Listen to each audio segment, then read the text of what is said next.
देखिए, renewable resources के लिए हमारे पास एक डायग्राम दिया हुआ है, कुछ पिक्चर्स दी गई हैं, उसके थ्रू हमें समझाया गया कि रिन्यूएबल रिसोर्सेज क्या होते हैं और ये किस। चलिए, तो रिन्यूएबल एनर्जी के बारे में बात कर रहे थे हम, तो हम इस डायग्राम से थोड़ा सा समझ लेते हैं कि रिन्यूएबल एनर्जी क्या होती है और इससे इनमें कौन कौन से कंपोनेंट होते हैं जो सबसे ज़्यादा यूज़ हो रहे हैं रिन्यूएबल एनर्जी में। देखिए, सबसे पहले हम बात कर लेते हैं, आप देख रहे होंगे ये जो एरो हैं, सबसे मेन फोकस हम इन एरो पर करते हैं कि जो एरो हैं नॉर्मली इनके जो एरो बने हुए हैं ये दोनों साइड हैं। अब इसका मतलब है कि जो क्रिया है और जो प्रतिक्रिया मिल रही है वो दोनों साइड से हो रही है, जो भी क्रिया हो रही है वो दोनों साइड से हो रही है।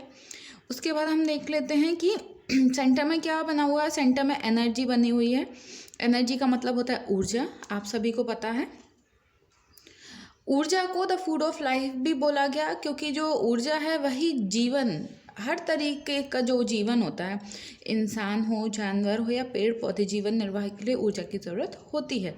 अब ये जो कंपोनेंट है जो हमें सारे दिख रहे हैं, यह सब ऊर्जा के रूप में हमें मिल रहे हैं। कैसे देखते हैं, सबसे पहले हम बात करते हैं हाइड्रो पावर एनर्जी, मतलब जल विद्युतीय ऊर्जा के बारे में।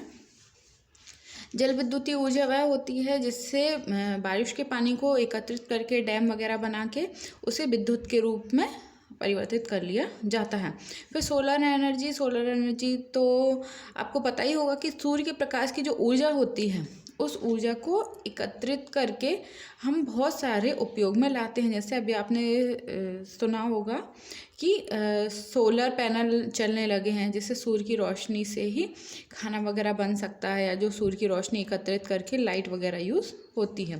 फिर उसके बाद है बायोमास एनर्जी। बायोमास एनर्जी वह होती है जिसमें कि पेड़ पौधे, उनकी पत्तियां, टहनियाँ को एकत्रित करके बहुत सारे समय तक उनको रखा जाता है और उसके बाद उनसे ऊर्जा ली जाती है। उसके बाद है जियोथर्मल एनर्जी। जियोथर्मल एनर्जी मतलब होता है भूतापीय ऊर्जा, जो पृथ्वी के अंदर से जो गैसें हमें मिल रही हैं उनका यूज़ होता है। और विंड एनर्जी मतलब कि आपने विंड मिल या टर्बाइन सुना होगा, तो हवा से विद्युत बनाना और विंड एनर्जी के थ्रू उसे प्राप्त करना। तो ये सब था रिन्यूएबल रिसोर्सेज। अब हम यहाँ पे कि they are available in plenty and can be generated again and again as and when required. क्या है, यह पृथ्वी पर बहुत अधिक मात्रा में उपलब्ध हैं और इन्हें हमारी आवश्यकता के अनुसार बार बार उत्पन्न किया जा सकता है। Energy that we received from the sun can be use to generate electricity. जो सूर्य से हमें ऊर्जा प्राप्त होती है, हम उसका उपयोग विद्युत के लिए करते हैं। सिमिलरली उसी तरह energy from wind, geothermal, biomass and from plants tides can convert this form of energy to another form. तो क्या लिखा है, जो सूर्य से ऊर्जा प्राप्त होती है हम उसका उपयोग काय के लिए करते हैं, विद्युत उत्पन्न करने के लिए करते हैं। उसी तरह जो विंड टर्बाइन मतलब हवा से ऊर्जा प्राप्त करते हैं, जियोथर्मल एनर्जी होती है, बायोमास जो अभी मैंने आपको बताया, ऑर्गेनिक अपशिष्ट पदार्थ और ऑर्गेनिक अपशिष्ट पदार्थ के बाद है पेड़ पौधों के सूखे, लकड़ी, सीवेज से कचरा, जो भी फसलों से जो भी फसल होती हैं उनकी जो डंठल वगैरह बच जाते हैं, जैसे कि एक चने उगाते हैं, गेहूँ उगाते हैं, उनके बाद उनके दानों को निकालने के बाद जो भी पौधा बच जाता है, जो भी पेड़ सूखा हुआ पेड़ बच जाता है, उसका यूज़ करके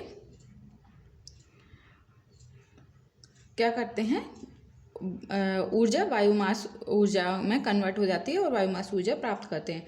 टाइड्स मतलब ज्वार भाटा। समुद्र में ज्वार भाटे के जलस्तर से चढ़ने तथा गिरने से क्या होते हैं, ज्वारीय ऊर्जा उत्पन्न होती है। ज्वारीय ऊर्जा मतलब can convert from the energy to another form. अब हम बात करते हैं नॉन रिन्यूएबल रिसोर्सेज। जैसा कि मैंने अभी आपको बता दिया था, नॉन रिन्यूएबल रिसोर्सेज वह होते हैं जिनका एक बार दोहन करने पर या एक बार यूज़ करने पर वह हमें फिर से प्राप्त नहीं होते हैं, वह रिसोर्सेज ख़त्म हो जाते हैं। जैसे कि are those natural resources that can not be replaced once they are used up. वह संसाधन जो एक बार उपयोग करने के बाद पुनः प्राप्त नहीं किए जा सकते हैं। उनमें कौन कौन है, पेट्रोलियम है, कोल है, नेचुरल गैस है और uranium are some example for non renewable resources.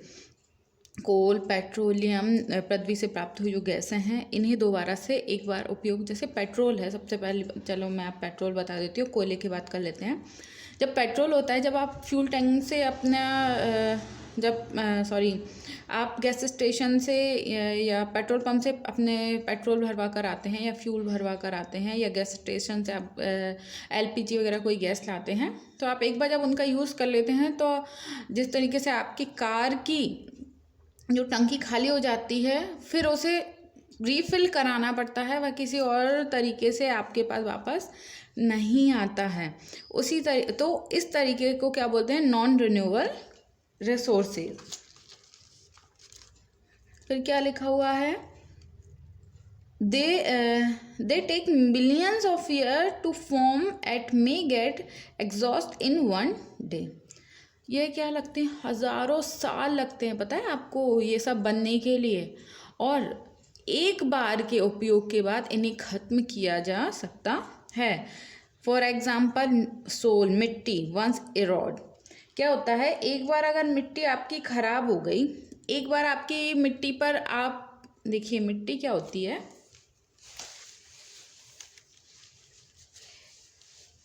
मिट्टी की भी बहुत अच्छी कैटेगरी आपको मैं बताती हूँ। मिट्टी होती है जिसमें उर्वरक क्षमता होती है, वह मिट्टी कहलाती है। उसके बाद अगर किसी भी मिट्टी की उर्वरक क्षमता अगर ख़त्म हो जाती है, तो वह मिट्टी कोई काम की नहीं रहती है। मिट्टी का यूज़ क्या है? पेड़ पौधे उगाना। पर अगर आप बहुत ज़्यादा मिट्टी का दोहन करते हैं, उनमें एप्सिड डालते हैं, उनमें कभी केमिकल वगैरह डालते हैं, तो मिट्टी की उर्वरक क्षमता खत्म हो जाती है। Will take 100 of years to form as it is formed by the slow weathering of rock। अब मिट्टी कैसे बनती है? हज़ारों सालों से जो चट्टानें वगैरह हैं, उनका धीरे धीरे क्या होता है, वह घिसती जाती हैं, छोटे छोटे टुकड़ों में वह निकलती जाती हैं, और फिर धीरे धीरे ये प्रोसेस चलती रहती है। तो आपने देखा ना कि हज़ारों साल मिट्टी को बनने में लगे, पर कुछ समय में या कुछ सालों में हम अपनी मिट्टी को ख़राब कर लेते हैं। फिर उसके बाद क्या है? Non renewable resources of energy are taken from the sources that are available on the earth in limited quantity। will vanish 56 years from now। Non-renewable resources exist in the form of fossil fuel, natural gas, oil and coal। Non renewable resources किस तरीके से हमारी पृथ्वी पर उपलब्ध हैं? जैसे fossil हो गया, फ्यूल हो गए, नेचुरल गैसेज हो गई, तेल हो गए, इस तरीके से उपलब्ध हैं। चलिए अब हम